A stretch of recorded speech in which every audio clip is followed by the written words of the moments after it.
कैद्यांना सुधारण्यासाठी पुस्तकांची मदत. पुस्तके हे व्यक्तिमत्व विकासासाठी उपयुक्त ठरतात. त्यांचा आपल्या मनावर खोलवर परिणाम होतो. मनस्थिती सुधारण्यासाठी मदतही करतात. पुस्तकांमुळे जीवनात चांगले कार्य करण्याची प्रेरणा मिळते. यातून व्यक्तिमत्वात सकारात्मक बदल घडवून येतो. याच हेतूने कारागृहातील कैद्यांना देखील त्यांच्या आयुष्याला दिशा देण्यासाठी, चांगल्या गुणांची जोपासना होण्यासाठी पुस्तकांची मदत होईल, असे मत कारागृह विभागाचे उपमहानिरीक्षक योगेश देसाई यांनी व्यक्त केले. ठाणे जिल्हा मध्यवर्ती कारागृहात कैद्यांसाठी ई ग्रंथालय सुरू केले आहे. त्याचे उद्घाटन दक्षिण विभागाचे कारागृह उपमहानिरीक्षक देसाई यांच्या हस्ते तसेच ठाणे मध्यवर्ती कारागृहाचे अधीक्षक राणी भोसले यांच्या उपस्थितीत पार पडला. त्यावेळी देसाई बोलत होते. कैद्यांनी या ई ग्रंथालयातील पुस्तकांचा सकारात्मकदृष्ट्या आपल्यात परिवर्तन घडवून येण्यासाठी उपयोग करावा. ई ग्रंथालयाचा जास्तीत जास्त प्रमाणात लाभ घेण्याचे आवाहनही त्यांनी यावेळी केले. कारागृहातील कैद्यांना पारंपरिक ग्रंथालयाच्या माध्यमातून मराठी, हिंदी, इंग्रजी आणि उर्दू आदी भाषेतील कथा, कादंबरी, मनोरंजन, ऐतिहासिक, तत्त्वज्ञान, कायदेविषयक अशा विषयांची 5,000पर्यंत पुस्तके उपलब्ध आहेत. परंतु काळानुरूप भौतिक साधनांमध्ये आधुनिक तंत्रज्ञानामुळे प्रत्येक क्षेत्रात क्रांती झाली आहे. त्याचप्रमाणे ग्रंथालय देखील आधुनिक तंत्रज्ञानाच्या जोडीने ई ग्रंथालय झाले आहेत. ई ग्रंथालयाच्या माध्यमातून जास्तीत जास्त पुस्तके वाचकांना उपलब्ध होतील. या तंत्रज्ञानाचा कैद्यांनाही लाभ होऊन अधिकाधिक पुस्तकांच्या माध्यमातून ज्ञानसाठा उपलब्ध व्हावा, या हेतूने कारागृह विभागाचे महानिरीक्षक अमिताभ गुप्ता यांच्या संकल्पनेतून कारागृहातील कैद्यांना ई ग्रंथालयाच्या माध्यमातून PDF स्वरूपातील पुस्तके उपलब्ध करून देण्याचा उपक्रम हाती घेतला आहे. महाराष्ट्रातील सर्वच कारागृहामध्ये आपण पाहिलं तर बंद्यांसाठी ग्रंथालय उपलब्ध आहेत आणि आजपर्यंत सगळ्या बंद्यांना हिंदी, मराठी, इंग्रजी अशा प्रकारची विविध पुस्तके आम्ही माध्यमातून उपलब्ध करून देत होतो.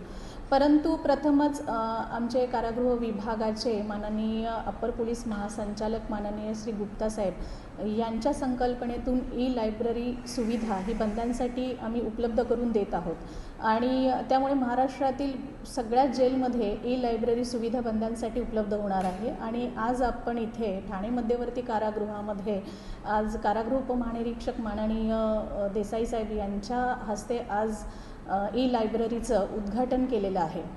खरं तर ई लायब्ररी ही संकल्पना थोडीशी अनोखी आहे, वेगळी आहे. कारण का आजपर्यंत बंदी ही पुस्तकं वाचत होते, परंतु जसं तंत्रज्ञान पुढं गेलेलं आहे तसं बंद्यांना देखील तंत्रज्ञानाचा फायदा व्हावा, त्या दृष्टिकोनातनं आपण ही लायब्ररी सुविधा सुरू केलेली आहे. या कार्यक्रमासाठी उपअधीक्षक डी डाबेराव, वरिष्ठ तुरुंगाधिकारी के भवर, वरिष्ठ तुरुंगाधिकारी सत्संग फाउंडेशनचे समन्वयक प्राची जोशी तसेच इतर अधिकारी, कर्मचारी आणि कैदी उपस्थित होते. ई ग्रंथालयात संगणकाच्या माध्यमातून प्राथमिक स्वरूपात मराठी, हिंदी, इंग्रजी या भाषेतील 950 ई पुस्तके उपलब्ध केलेली आहेत. मागणीनुसार ई पुस्तके कैद्यांना उपलब्ध केली जाणार असल्याचे अधीक्षक भोसले यांनी यावेळी सांगितले. ब्युरो रिपोर्ट, जनादेश. आपली माणसं, आपला देश. पाहत रहा जनादेश.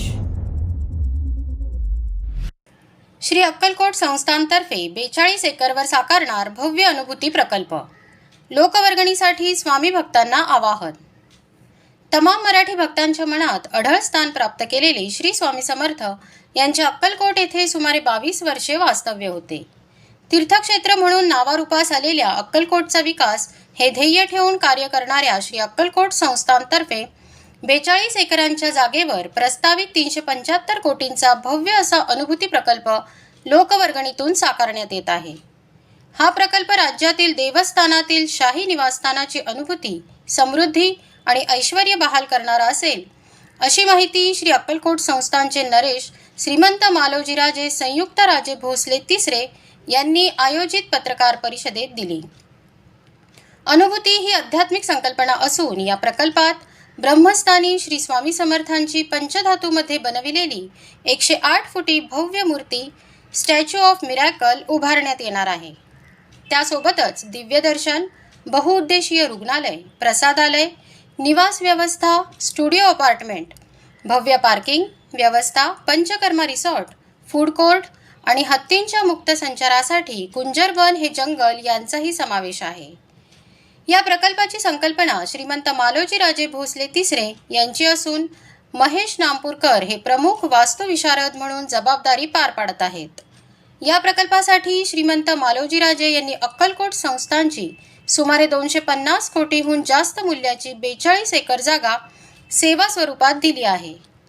या अनुभूती प्रकल्पाला सुमारे 375 कोटी खर्च अपेक्षित असून याला सर्व स्वामी भक्तांकडून स्वामी सेवा स्वरूपात हातभार लागावा या उद्देशाने लोकवर्गणीतून हा प्रकल्प उभा राहावा अशी इच्छा श्रीमंत मालोजीराजे भोसले तिसरे यांनी व्यक्त केली.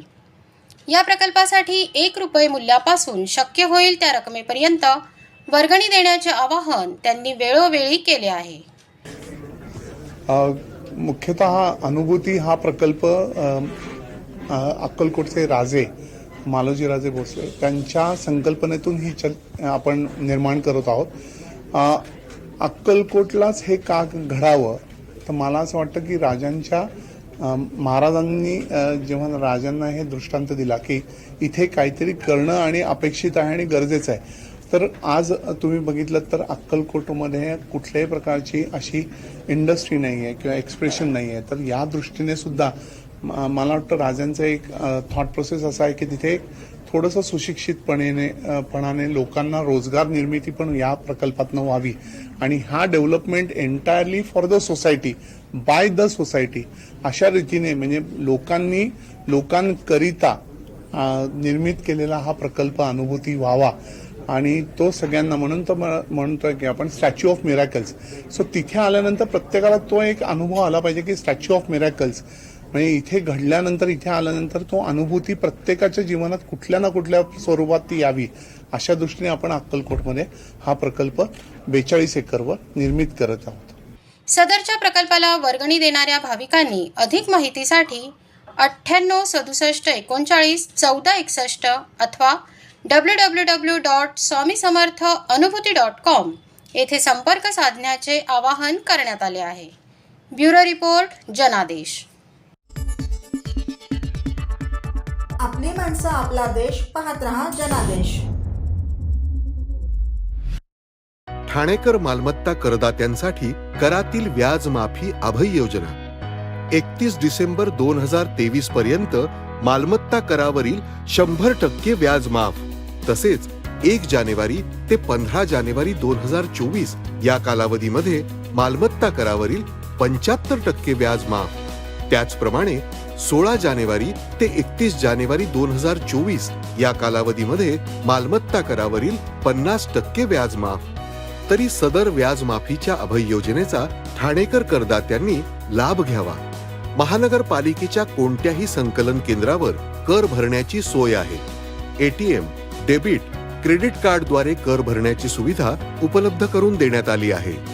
सोमवार ते शनिवार या दरम्यान सकाळी 10:30 ते सायंकाळी 5 वाजेपर्यंत संकलन केंद्राची वेळ असून करदात्यांच्या सोयीसाठी रविवारी संकलन केंद्र सकाळी 10:30 ते दुपारी 1:30 वाजेपर्यंत सुरू ठेवण्यात येत आहे. यासोबतच ठाणे महानगरपालिकेच्या propertytax.thanecity.gov.in या संकेतस्थळावर ऑनलाईन पद्धतीने मालमत्ता कर भरण्याची सुविधा उपलब्ध करून देण्यात आली आहे. तसेच गुगल पे, फोन पे, पेटीएम आणि भीम ॲपद्वारे आपला कर सुलभतेने जमा करू शकता. ठाणे महापालिका क्षेत्रातील सर्व करदात्यांना विनंती आहे की आपण या व्याज माफी अभय योजनेचा जरूर लाभ घ्या आणि आपला मालमत्ता कर लवकरात लवकर महापालिकेमध्ये जमा करून महापालिकेस सहकार्य करा. धन्यवाद. TJSB सौर शक्ती कर्ज, गो ग्रीन, करा वीज बिलावर बचत. आकर्षक व्याजदर, 84 महिने परतफेड कालावधी, 80% लोन. व्यावसायिक आणि उद्योजकांकरता सुद्धा अधिक माहितीसाठी तुमच्या जवळच्या शाखेला भेट द्या किंवा संपर्क साधा. 1800-223-466 आणि 1800-266-3466. सर्व नागरिकांना आवाहन करण्यात येत आहे की सध्या डासांमार्फत पसरणाऱ्या डेंग्यू या आजाराचा प्रसार रोखण्यासाठी प्रत्येकाने पुढील प्रमाणे कार्यवाही करावी. डेंग्यू आजार एडिस इजिप्ती हा डास चावल्याने होतो. या डासांची पैदास साचलेल्या किंवा साचवलेल्या स्वच्छ पाण्यामध्ये होते. 8 दिवसांपेक्षा जास्त दिवस पाणी उघडे व साचून राहिल्यास त्यात डास अंडी घालतात. अंड्यांच्या अळ्या तयार होऊन पुढे डास तयार होतात. यासाठी आपल्या घरातील पाणी साठे उदाहरणार्थ बॅरल्स, पिंपे, टाक्या, हौद, रांजणे इत्यादी दर आठवड्याला रिकामे करून घासून पुसून कोरडे करून पुन्हा भरावे. 1 दिवस कोरडा दिवस म्हणून पाळावा. पाणी साठ्यांना घट्ट झाकणे बसवावीत किंवा जुनी साडी, चादर, धोतर यांनी बांधून झाकून ठेवावीत, म्हणजे डास त्यात जाऊन अंडी घालणार नाहीत. घराच्या गच्चीवर, आजूबाजूला, अंगणात कोठेही पाणी साचू देऊ नये. भंगार सामान उघड्यावर टाकू नये. उदाहरणार्थ टायर्स, प्लास्टिक सामान, कुंड्या, टाकाऊ वस्तू इत्यादी. अशा सामानात पावसाचे पाणी साठून त्यात डेंग्यूच्या डासांची पैदास होते. घरातील कूलर्स, फ्रीजच्या पाठीमागील ट्रे हे देखील वेळोवेळी कोरडे करावेत. लक्षात ठेवा, नुसत्या फवारणीने डास घनता कमी होत नाही, तर त्यासाठी डास पैदास ठिकाणे नष्ट करणे ही आपल्या सर्वांची जबाबदारी आहे. कोणताही ताप अंगावर न काढता जवळच्या शासकीय रुग्णालयात मोफत औषधोपचार घ्या. अशा प्रकारे नागरिकांनी सहकार्य केल्यास डेंग्यूचा प्रसार रोखणे सहज शक्य आहे.